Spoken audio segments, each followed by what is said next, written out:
All right, guys, so I'm back with a smoking hot indie band right now, Faulkner. I wanted to know, guys, I'm always fascinated by rock band names.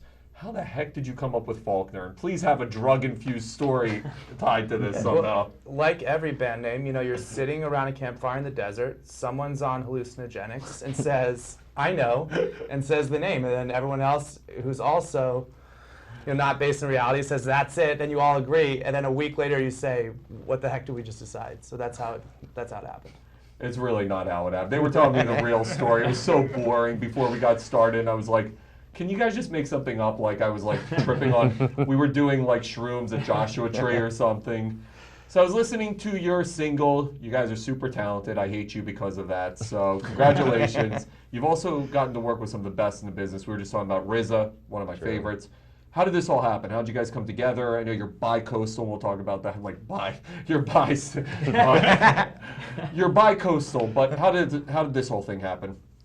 Yeah. So which question first? Let's hit the RZA question. Let's go. How did this happen first? Yeah. So I grew up listening to Wu-Tang Clan. I was in the Dumbo, like Brooklyn area, and we just reached out, never thought he'd respond or anything. He came back and said, hey, let's get in the studio. We said, great, which studio? He said, how about Rick Rubin's studio called Shangri-La? And we were like, yeah, we'll follow your lead. And produced us, and it was a really amazing experience. He's an incredible guy. Yeah. So how do you guys come into play? How does the four of you find each other? Through the LA music scene. We were all in different acts, and then somehow we just got together and really liked each other and what we both started to bring to the table in terms of musical influences, and we started putting songs together, and it felt great, so we kept going. When do you know? So I remember, like, speaking of LA music scene, Guns N' Roses, who I'm seeing soon. I can't wait. Hell yeah. I'm gonna freak out. I'm gonna be fanboying over Axl Rose from 80 rows back. But how do you know when it works as a band? Like, do you know? Is it like a relationship? Like, it's a feeling. I like this person. It's a feeling. It's a gut feeling. You just know it. You just know it deep down in your gut that this is good, and you just want to keep doing it. Your new album, Revanchist. I practiced that, by the way, right? Revanchist. Revanchist. No. Yeah. It's French. It's got to be she. She. No, Revanchist. Revanchist. Maybe you're wrong. I think it was Revanche. Revanche. Maybe. How'd you come up with the album name? Tell me about the album. The songs are there's a very clear concept we're going for. And a lot of the songs have these ideas of retribution and vengeance, so it made a lot of sense. And especially it came out around the same time as a lot of the tragic events came out in France at the time. And so it just made sense. It made a lot of sense as a body of work for us to call it that.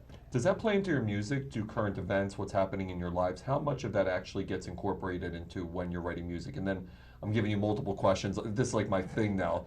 How do you walk me through kind of the process of creating the music? Yeah, so we're a band in that we all add parts to it.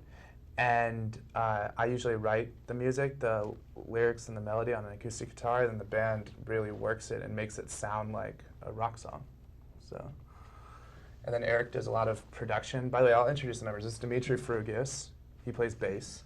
I already met them. Yeah. Eric Scullin, he co-produces as well as multi-instrumentalist and does vocals. Christian Hogan is the drummer. And I'll refer to myself in the third person. Lucas Asher, songwriter, and I sing and play rhythm guitar. You know why Lucas is the coolest? We were just talking about this before we got started. You're wearing sunglasses. I was watching an interview that you did on Fuse, and I'm like, as soon as I walked in, I'm like, this dude's just the coolest with the sunglasses. But then you gave me like a lame excuse. You were like, well, I fly red eyes. I would have been like, you know what? I am the coolest. That's what you should have said. Yeah, I got to put a stake in the ground. You're right. So when you guys look at, you'd mentioned the LA band scene, and look at the bands who you may look up to. Who are some of those bands? Who do you look at from a career standpoint and say, if we can be as successful as band X in 5, 10, 15 years, who is that band or bands? For me, it's the Killers. The Killers are like... Well, they also aided in discovering you guys, right? Well, we worked with, Mark Needham, who did Hot Fuss, one of the best debut records. And so, we worked with some of the team members there, but they're my favorite band. That I think, we want to pick up the torch. How about you guys? Do you feel Killers? Who else? Yeah, I'm right there on that page. They're so good. Yeah. I've seen them live 3 times. They're so good. They're super good. Brandon Flowers' voice translates perfectly. Yeah, his solo album's really good too. I haven't heard that. Yeah, it's really dope. But I love them. Brandon, if you're watching, call us. All of a sudden, he's like the new lead singer. It's like, don't call He's like, us. Yeah. Stop. What is it like being an indie band today? So, you know, there's so much talk about indie versus major label. There's obviously advantages and disadvantages. What are some of the advantages and disadvantages for you guys in terms of being an indie band and kind of just building your own path right now? Yeah, well, I mean, it's super easy. Everything just comes to you effortlessly. You don't really have to work. You can just Sleep everything I in. just said, You can just just reverse sleep that. in. Yeah, just reverse everything I just said, and that's the reality.